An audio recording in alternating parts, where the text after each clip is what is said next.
This is Sharolyn, Pollard-durodola from the College of Education.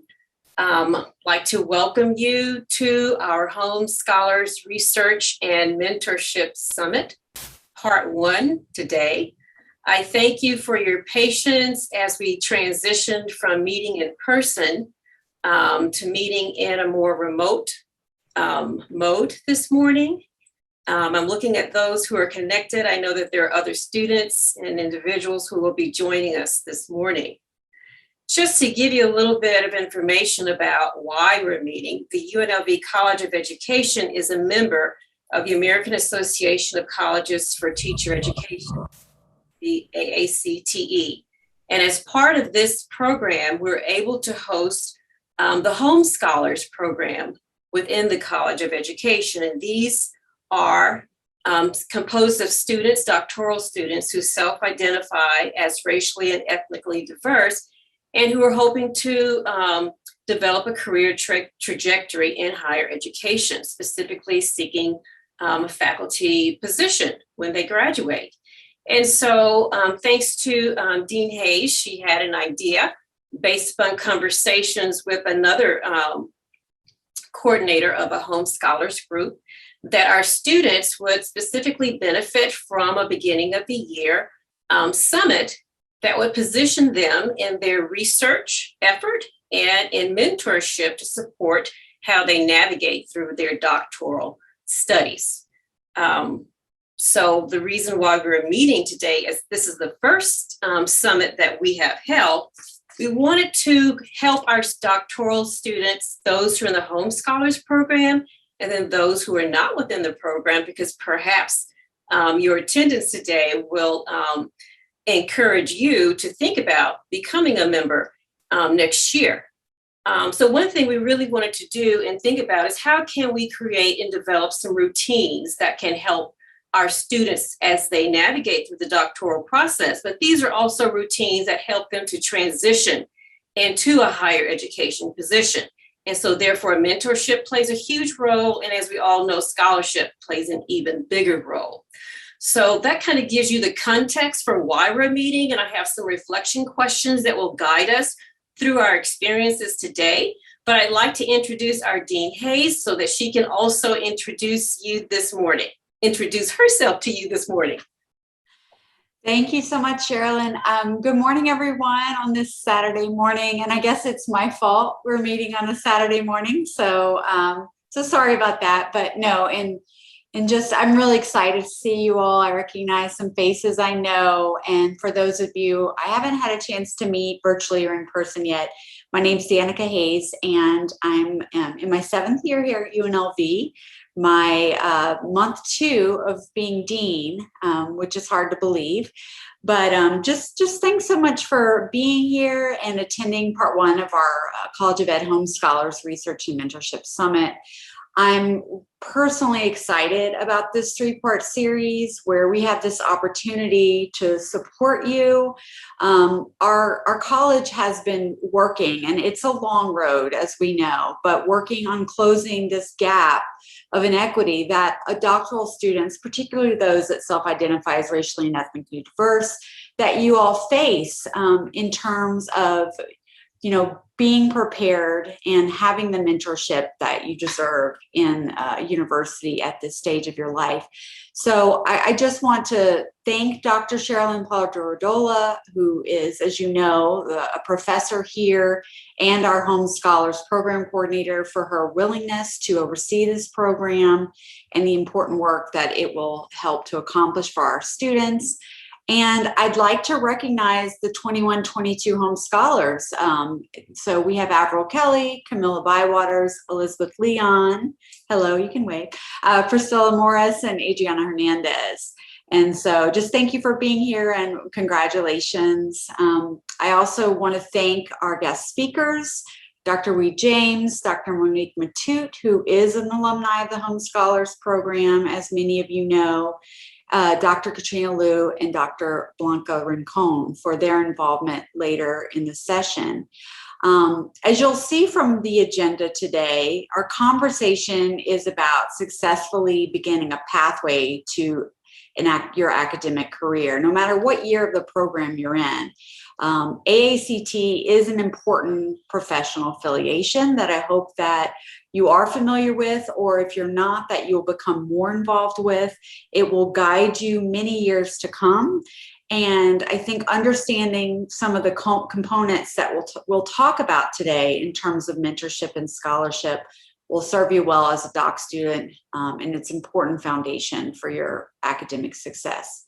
So today you will learn also about cultivating your power of the voice that you have as a student and as a mentee. And as you take this journey throughout the summit this year, and as well as your doctoral program, please, please, please know that we are here alongside you. My door is always open for those of you who don't know me. Please reach out to say hello, or if you need guidance in any way that I can possibly help. I am here for you and for your career for years to come. So enjoy part one of our summit today, and thanks for having me, Dr. Pollard-durodola, and I'll turn it back to you. Okay, thank you, Dean Hayes. We have, as Dean Hayes mentioned, 5 Holmes Scholars within our 2021-2022 academic year. And we have joining us today other scholars, doctoral students from the College of Education. Thank you so very much for joining us. And again, I'm hoping that we'll be able to, in part 1 and in part 2, which you're also invited to attend, kind of stimulate an interest that you might have in being a Holmes Scholar, with our next application period being in May of 2022. So I would like to ask our students, and I know that Adriana has decided that she will go first, to introduce yourselves within a 3-minute time phrase. Give us your name, the department in which you're studying, and tell us something about the focus of your doctoral studies. Good morning, everyone. Welcome to the Holmes Scholars Program Summit. My name is Adriana Hernandez, and my program is Teacher Education in the Teaching and Learning Department. My focus is on Latinx teachers, commitment, and job satisfaction in the K-12 school system. And something that I would like to gain from this summit is, how do we use our student voice during the pandemic? So that's my speech. Thank you. Thank you, Adriana. Whoever would like to follow, just jump in. Hi, everyone. I'm Elisabeth Leon, but I go by Ellie, so it's just spelled E-L-I. I think it's shorter to my program. So I'm a 3rd year in the higher education PhD program, and my research interests are kind of diversity, equity, and inclusion in sports medicine education, but I'm also interested in kind of how that translates into patient care. And what I hope to gain from today's event is really, I'm just excited to get to know everyone, to see you guys and learn more about the program, and just be prepared for the semester. Thank you. Thank you so much. Who would like to go next? Hi, everyone. It's a pleasure to be here with you. My name is Camilla Bywaters. I am a doctoral student in the Department of Early Childhood, Multilingual Education, and Special Education. And my focal area is special education. And I am, this is like my 2nd and a half year. And some of my interests in research are representation within our school, representation with Black and Indigenous people of color in our school populations. I'm also interested in how the Black Lives Matter movement impacts our students and education, and also teacher education programs. So it's a pleasure to be here. Thank you, Camila. I'm just taking notes here as each of you speak, because you're saying something that's giving me a clue that it's something that we need to attend to. If not today, that in, at some point in part 2, and definitely in, monthly meetings with the Holmes Scholars. So that's why I'm not distracted. I'm taking notes here. Okay, thank you so much, Camila. Whoever would like to follow, just go ahead. Hi, my name is Avril Kelly. I am entering my third year into the PhD program, teaching and learning SEME. My interest is at the intersection, I like to say, multicultural ed and civic ed. So for 10 years, I taught civics in Clark County School District, all across the district. And my issue is kind of around the curriculum resources that are available. So I just finished my comps in July, looking at the relationship between civics and multicultural ed. And so now I'm getting ready to be prepared for this dissertation process.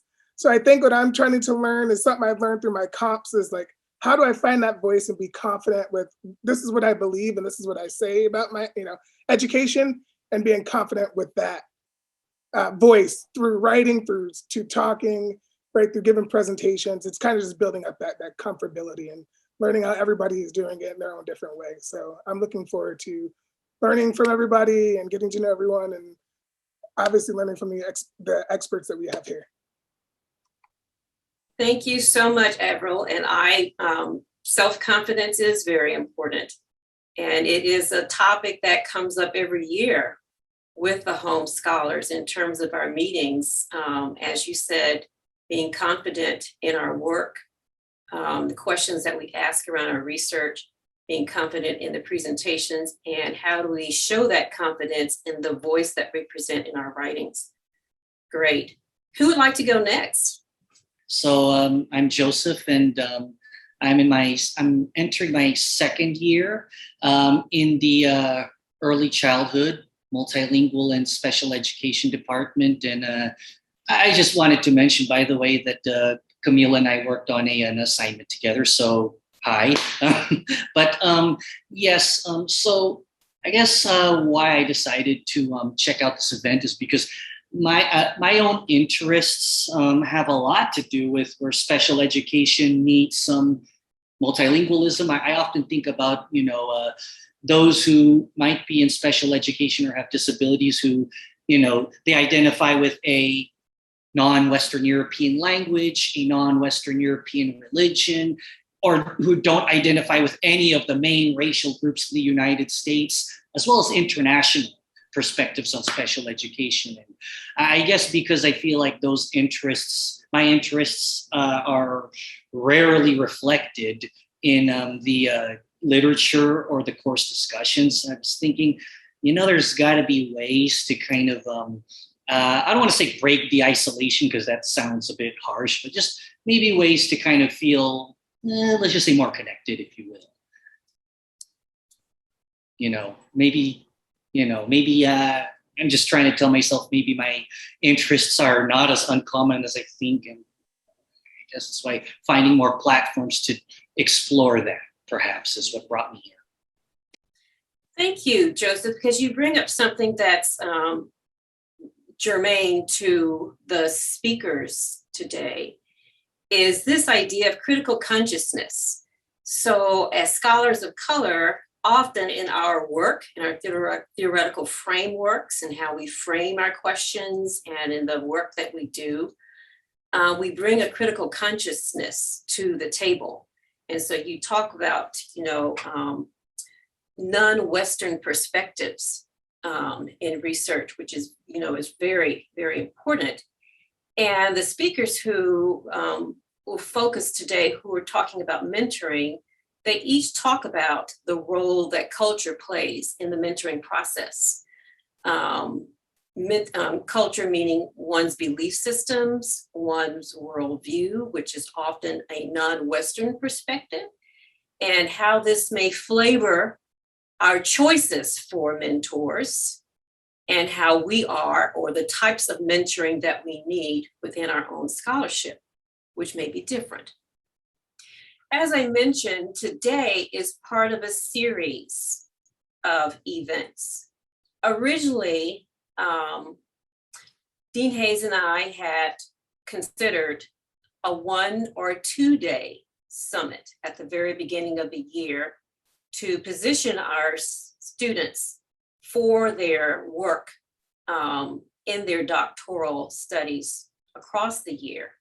However, we thought we might break this up across different meeting points, and that today that we would only focus on certain topics that would be followed by additional topics in part 2. So part 2 is going to be offered on February the 5th. And so I'm kind of giving you a heads up now as a save the date that you can put on your calendars and, save some time for this. And this is also on a Saturday when we felt that everyone would be present. As I mentioned earlier, I think Dean Hayes and I envisioned that we could use the summit, or the summit would benefit our Holmes Scholar students and our doctoral students to develop some critical routines to support how they navigate through the doctoral process. The focus is specifically on research and mentoring. However, the topics that are included in part 1 primarily focus on mentoring and then give you a more comprehensive understanding of the Holmes Scholars Program in general that's supported by the AACTE program. So there are 2 reflection points I'd like you to consider to kind of shape how you take away what you think is an important message from the speakers today. I'd like you to reflect on your own current mentorships.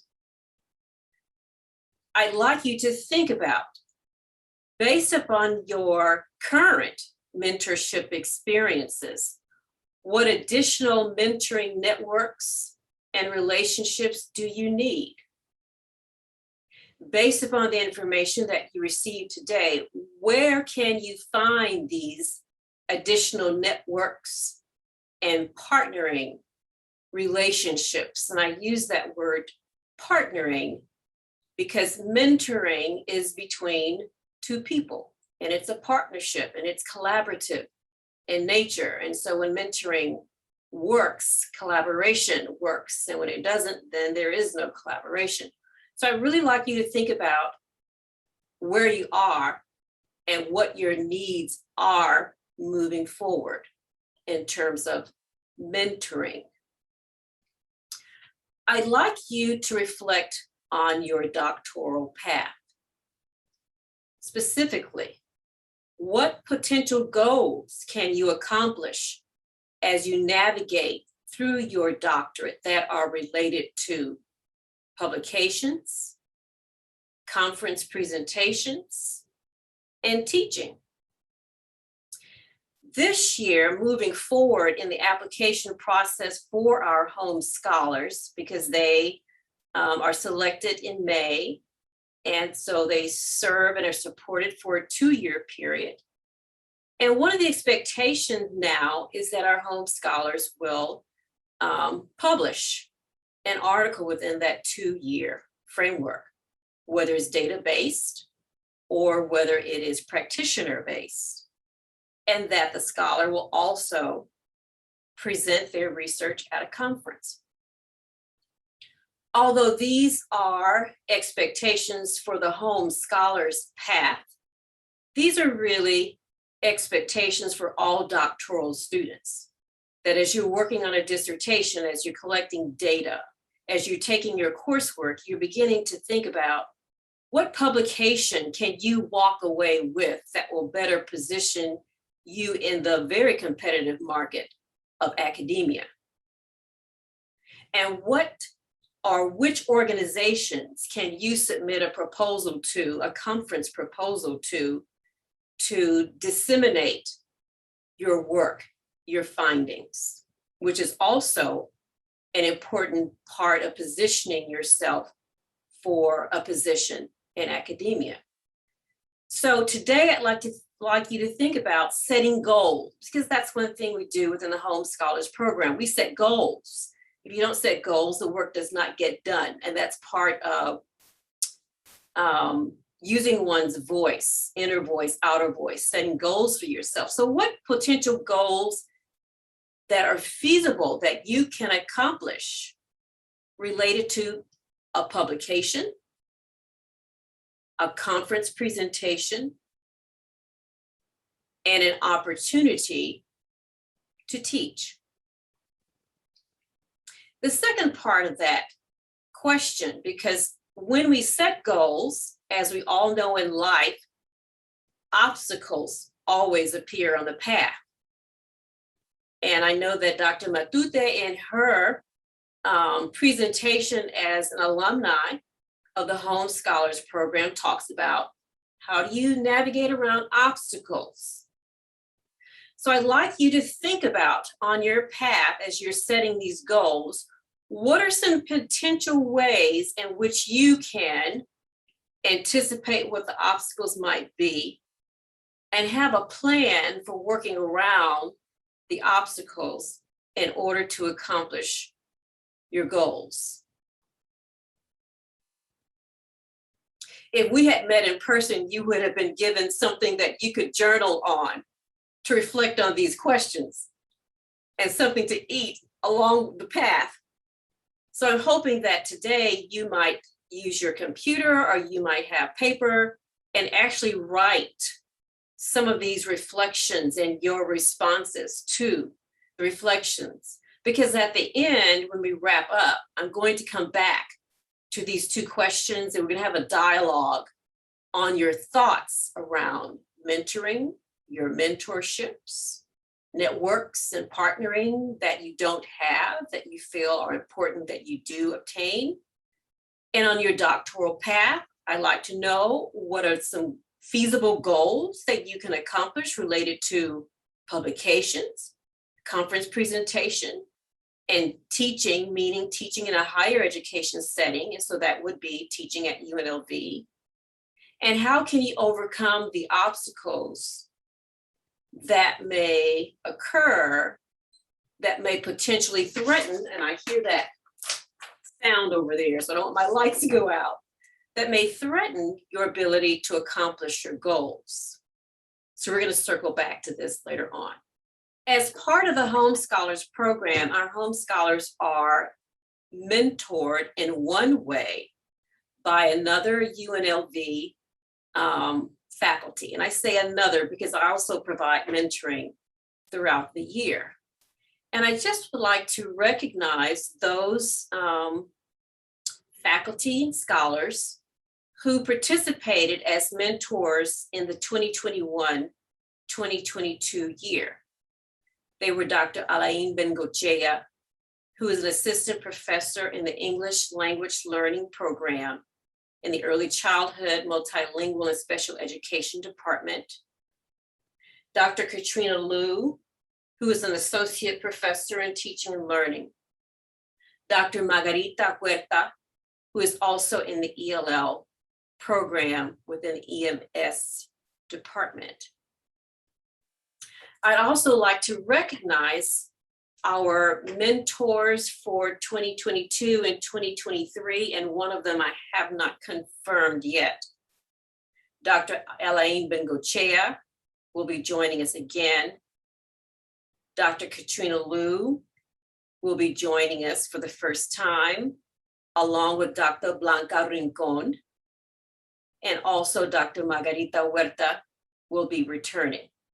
So in this mentoring process that we use, each Holmes Scholar will be paired with a faculty mentor who will meet with them once during the fall, once during the spring, and there's a specific focus for each of those meetings.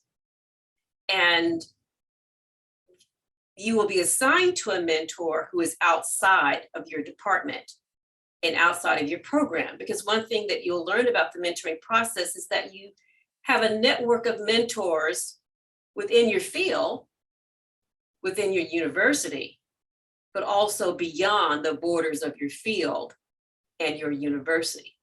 So I'd like you to, consider that thought also.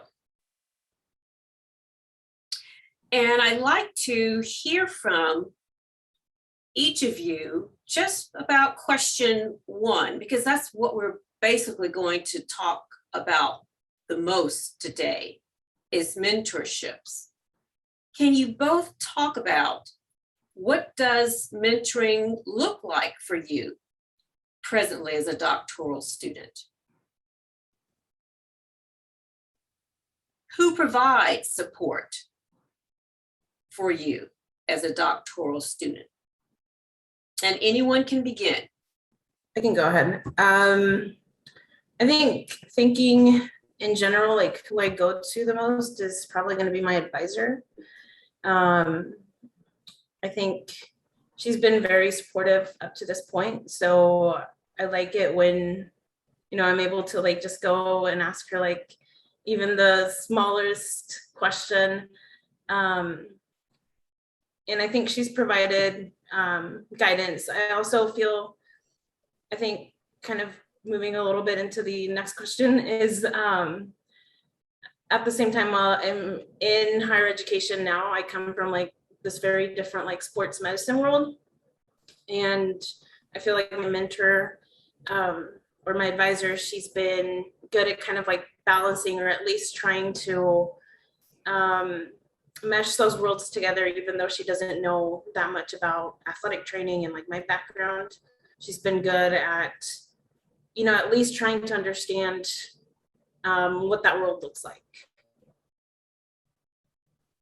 Okay, and so Elisabeth, and you said you wanted to be called Ellie? Ellie, yeah. Okay, so you said that your advisor does not have the comprehensive knowledge that you require around your specific topic. I think I would say she does. I mean, so it's Dr. Lowe, she's coming from the sports management world, and I'm coming from sports medicine world. So it's not like she understands everything completely about sports medicine, but she definitely makes that attempt to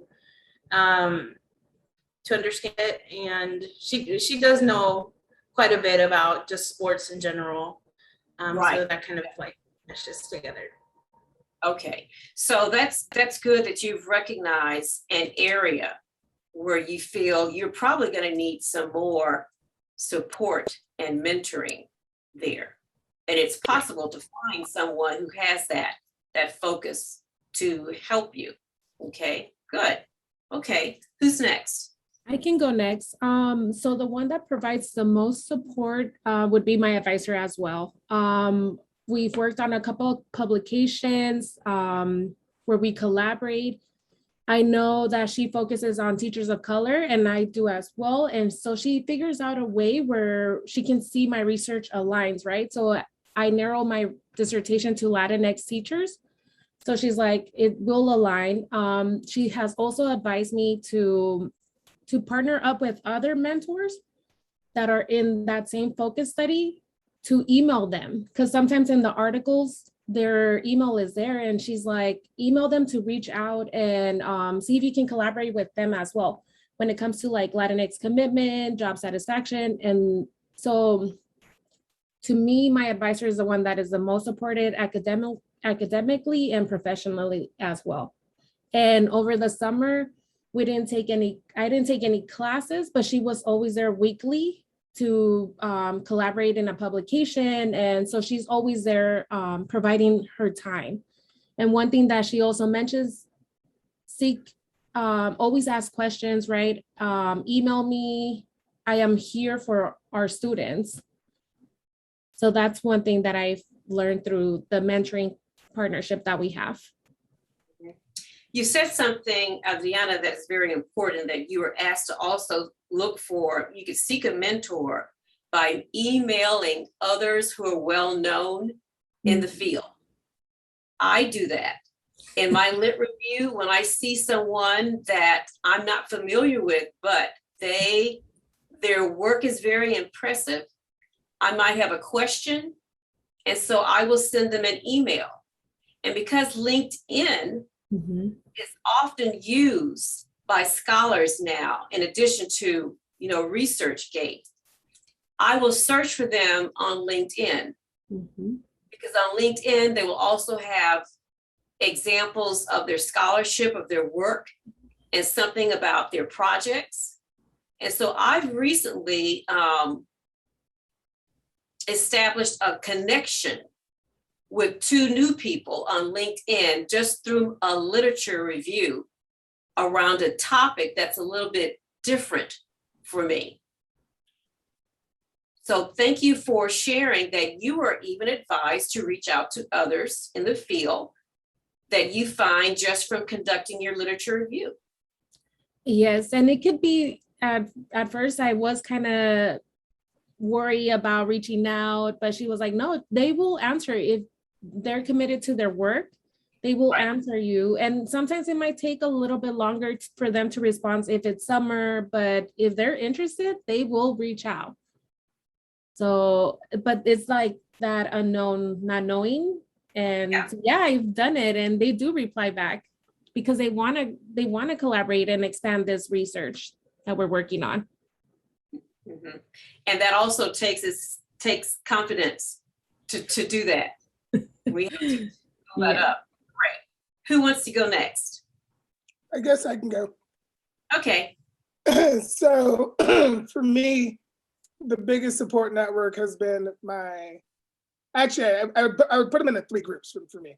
One would be my advisor, who I've worked with before I got involved with the program, just through a grant, and just getting to know her, taking coursework with her, and realizing that she does listen to my voice. So like, even as we were putting comp questions together, she was able to take whatever I gave her, because I don't know what I gave her, but able to really highlight what I was trying to say.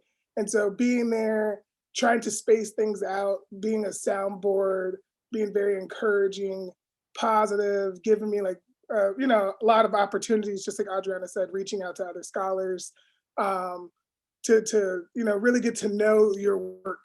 And it's been a great relationship just to build with her. And I was a little bit worried because I have a brother who had a PhD, and he didn't have as good of a relationship with his advisor, so I was kind of hesitant at first, but mine has been really positive for the most part, so I appreciate that. Then the other is because I come from the school district and I have so many years in teaching, I have a good group of teacher friends who have helped me out, who have guided me along, so they kind of keep me aware of what's going on in the school district, so I can stay abreast of what's going on in the school district and then what's happening with me as a student. And so I have a really good friend who literally, we used to talk almost every day. Now things have changed, but we talk at least once a week. I'll share kind of where I'm at in my research. He'll kind of let me know what's going on. And then we try to bridge those two worlds together. And then finally, because I've been lucky enough to sit on some national committees around the civic ed space, I have supporters who have helped and mentored and guided me. And that's how I found one of my outside members actually for my committee, who was more of a civic expert than we have here at UNLV. So that's kind of how I've been able to just network and just building communities and friendships and networks like that. So I think what's important that you share, we all come from work environments, and often our research is situated within schools. And so it's also important to maintain some connections with individuals who are in schools. Yep. Who, those mentoring and partnering relationships are important because they can also help one in the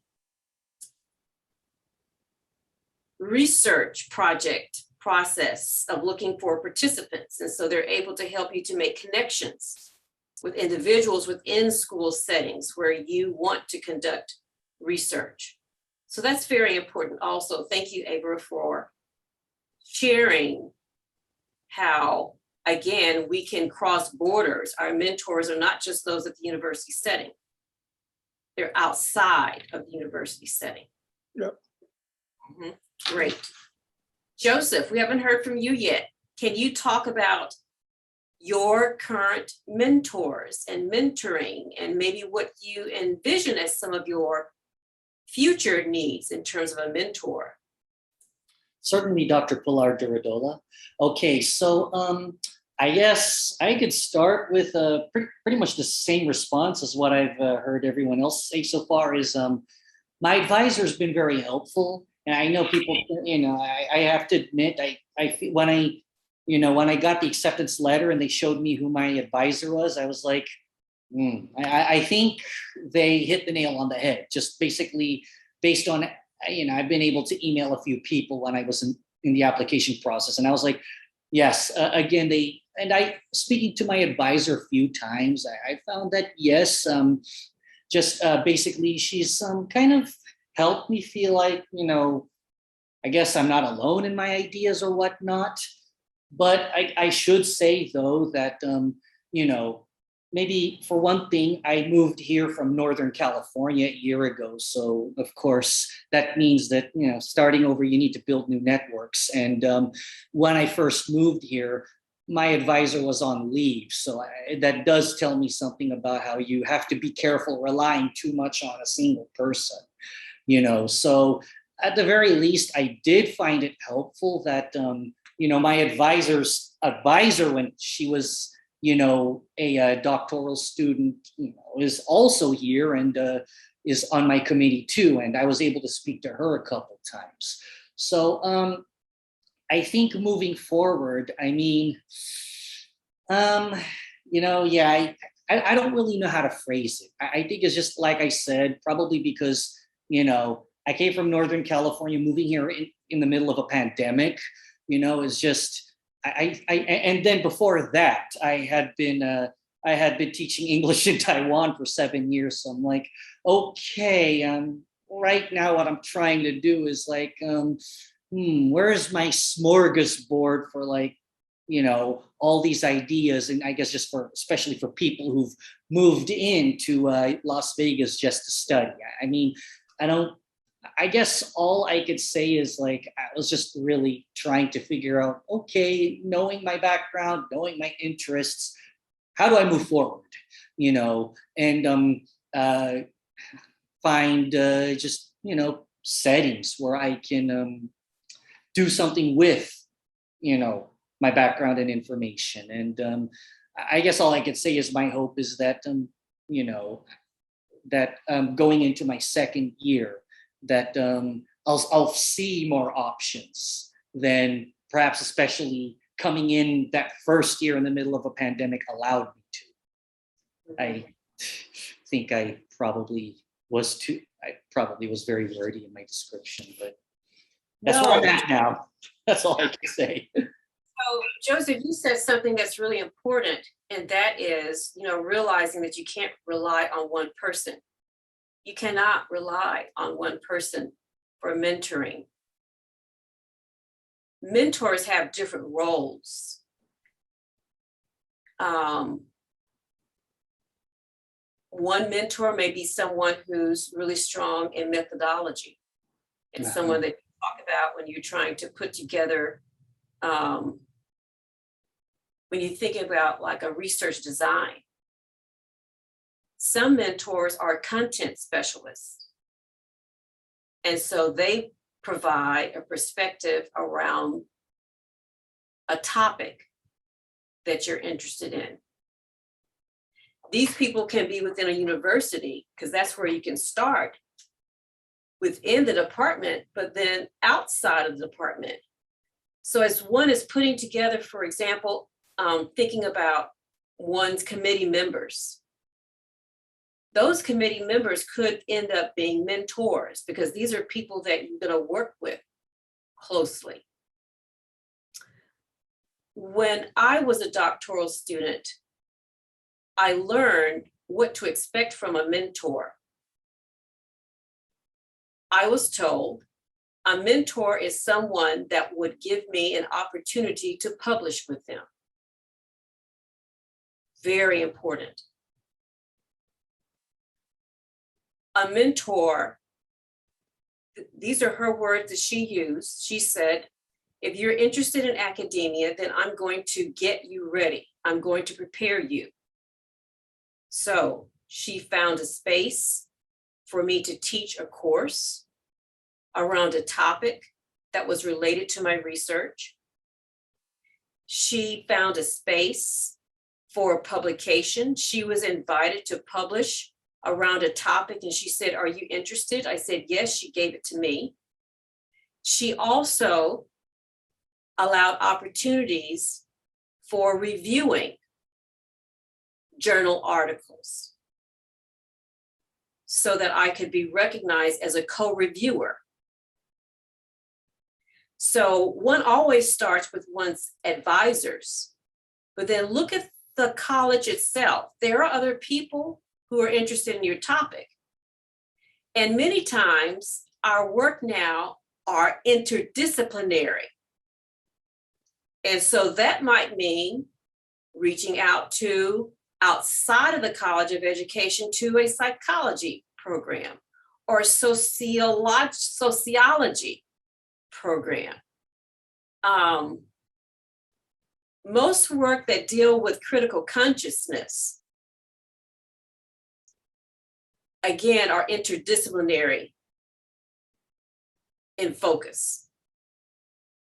So in preparing for the dissertation work, conversations can be had with the advisor, but then you can look at other programs and departments and find those who have the same focus at the university and reach out in an email, read their work, say, I've read and I've noticed that you share blank.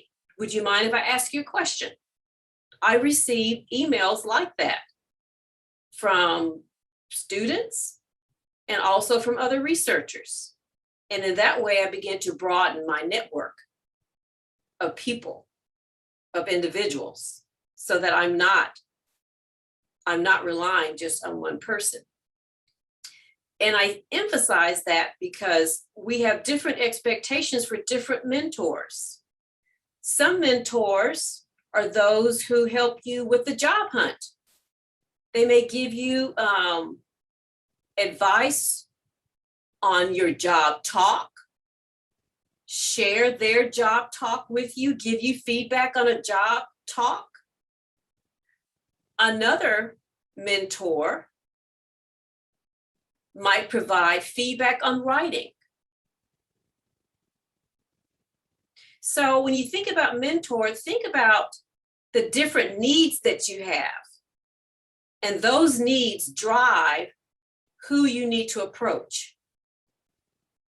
And often you start with an email introduction, especially during the pandemic. That's the only way you can do this.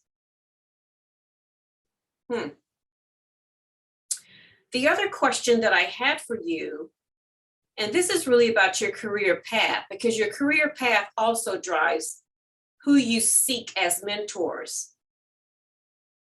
And I asked you to consider what feasible publication might come out of a mentoring partnership. What conference presentation might come out of a mentoring partnership? And what opportunity to teach might come out of a mentoring partnership?